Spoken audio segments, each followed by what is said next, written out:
What's up, friends, and how are you doing on this first Sunday of 2022? Mwaka nakupelekaje so far?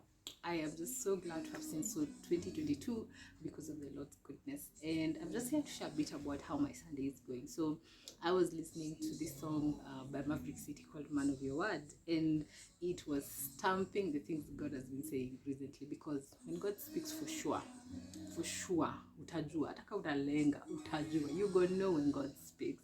And he was asking me as he was telling me this message, are you hearing? Unanisikia? Can you hear me? Unasikia? Network inashika. Can network ile iko na bars ngapi? How many bars do you have of network? Can you hear me? Can you hear me, daughter? And that was what God was asking me, and asking me, is your radar, catching the frequency of what I'm talking about? Because sometimes God can speak and we are so crowded by the noise that is in the world, the busyness, the pressures of life, expectations of life, things that life is expecting us to get to do, and we don't exactly hear what God is saying. Or we hear and we linger because you're afraid.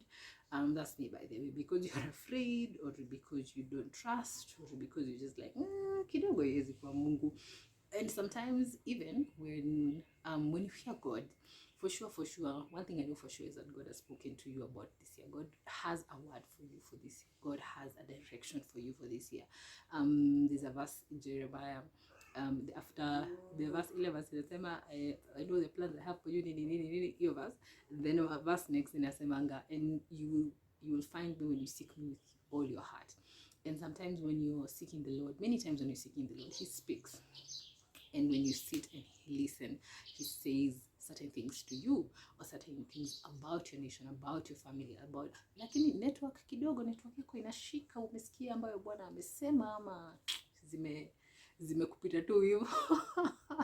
And the beauty about hearing what God says and hearing Him speak and knowing His voice is that now when the enemy speaks, you're like, nah, I know that in the voice of the Lord. I know that in the voice of the Lord.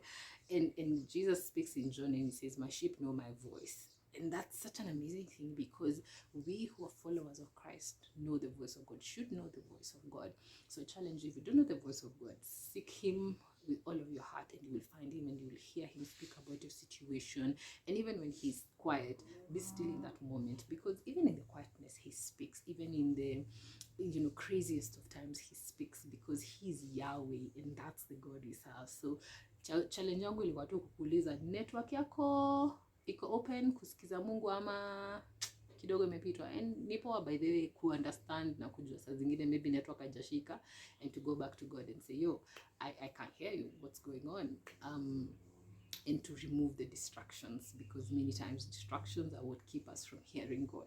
So let's have fun in 2022, and let's hear God.